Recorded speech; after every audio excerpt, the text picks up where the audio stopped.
그렇다면은 성인의 손목하수 치료 사례도 참 궁금해요. 물론입니다. 성인의 경우도 손목하수 경우가 있습니다.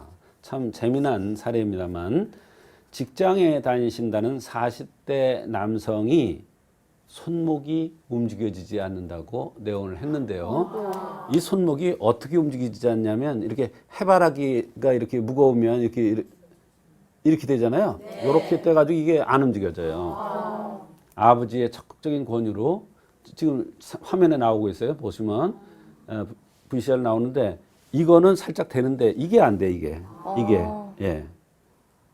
보십시오. 예. 저 정도였어요. 이쪽은 완전히 오른쪽은 안 되는데 왼쪽은 완전히 이게 움직여지거든요. 예. 어느 날부터 우연히 손목이 마비돼서 움직여지지 않는다는 것입니다. 이분도 머리 촬영도 해보고 근전도 검사도 해보았으나 전혀 이상이 나타나지 않는데 이게 움직여지지 않는 거예요. 마치 해바라기가 머리가 크니까 이게 숙여져 가지고 움직이지 않는 이런 모양을 하고 있었던 겁니다. 손목에 마비가 되니까 그 아래로는 힘이 가질 않았던 것 같아요. 그렇습니다. 이 치료 과정은 어떻게 됐나요? 네, 이분 역시 생긴 모습이 굉장히 중요합니다. 마르고 바짝 마르게 생겼어요. 팔다리가 길게 생겼습니다. 그리고 이런 사람들은 되게 허합니다. 말씀도 느린 듯 하면서 자신 없는 말투였고요. 아직도 결혼을 안 했답니다. 그동안에 공황장애로 고생도 많이 했고요. 아마 소심하고 불안하고 착해서 이 세상 모든 것이 두렵고 자신이 없어서 그런 것을 바로 공황장애로 병명을 붙인 것이 아닌가 이런 생각이 들었습니다. 이분에게는 위장이 허한데 쓰는 후천약입니다. 이거는 보증익기탕이라는 이런 한약을 썼던 것입니다. 이 박사님께서 앞의 사례의 경우에는 위장이 약해서 대변을 지리는 이 어린이에게는 같은 손목 하수 증상임에도 불구하고 선천약을 투여하셨거든요. 그런데 이번에는 후천적인 한약을 투여하셨어요. 그렇습니다. 비위는 사지를 주관한다는 한약의 기본 이론을 따른 병리를 적용한 것입니다. 그런데 이 사람은 나이가 40대이므로 후천적인 위허약을 투여한 것이죠. 이분의 생김이나 위장이 허하고 무력해서 하수증이 잘 생기는 체질이기 때문에 위장 기능을 든든하게 해주기 위해서 보증익기탕이라는 이러한 처방을 생각하고 여러 가지 문진을 했습니다. 그렇다면 문진은 어떻게 이루어졌나요? 네, 이렇게 보증익기탕을 써야 되는 그런 허한 체질들은 대개 식후에 졸리운 그런 증상이 있는가 물어봐야 됩니다. 우리가 일반적으로 배고프면 힘이 쭉 빠지다가도 음식을 섭취하면 기운이 나야 하는데 이분은 식후에 더욱 피곤하고 졸리운 증상이 있었던 것입니다. 손목 하수하고 식후 졸린 거하고 연관이 있나요? 예, 연관이 아주 많습니다. 사지는 비위에서 주관합니다. 말하자면 무슨 얘기냐면 비위에서 제대로 기능을 못하면 사지가 제 역할을 못합니다.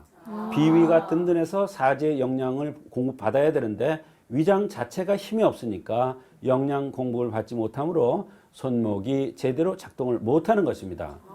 또한 내상과 외감이라는 차원에서 내상이 있으면 정신이 흐릿하고 나른하며 기력이 약해서 피곤해하고 늘어진다. 즉 축 처진다는 그러한 이론이 있습니다. 그래서 이 환자가 식후에 더욱 나른하고 졸리운 그런 증상이 있었으며 이것이 오래 지속되어서 말단 부위인 손목에 손목 하수, 마비 증상이 나타난 것입니다.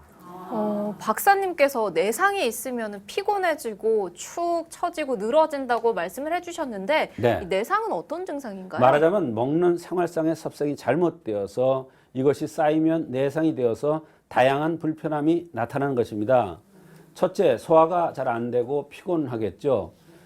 둘째, 기운이 없고 소심하겠고 불안할 것입니다. 지금 이제 VCR이 나옵니다. 치료 후입니다.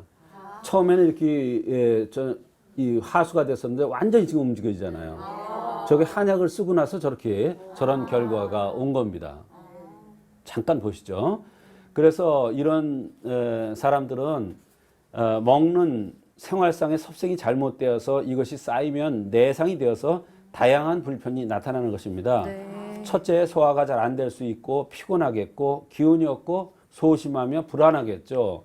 또 팔다리가 힘이 없으니까 바로 손목 하수가 온 거고 식후에 졸립고 이렇게 손목 마비가 와서 손목 하수가 된 것입니다. 소심하고 불안해하니까 공황장애라는 병명도 붙인 것입니다. 이 같은 손목 하수임에도 불구하고 어린이의 경우에는 이 대변과 관련된 문진을 통해서 이공산을 처방하셨고 네. 또 40대 남성의 경우에는 식후에 졸린지를 여쭤보고 보중 이끼탕을 처방하셨어요. 네. 이 사실 일반적인 저의 생각에 따르면은 네. 같은 병명이면은 맞아. 똑같은 처방과 치료를 할 것이라고 생각하는데 이게 맞아요. 아닌가요? 맞아요. 같은 하수예요. 예?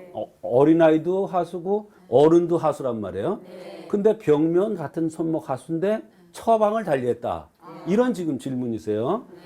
바로 그것이 한의학의 어려움입니다. 한의학의 어려움이며 병이 치료하기가 그렇게 어려운 겁니다.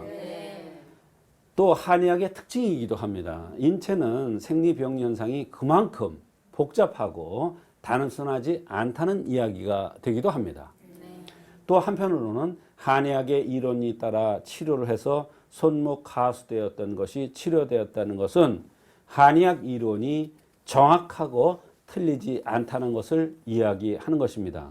그러나 그렇기 때문에 현대의학에서 치료가 되지 않던 원인도 모르던 손목 하수가 치료되었다는 것이 대단히 중요한 것입니다. 박사님과 손목 하수의 치료법에 대해서 한번 알아봤는데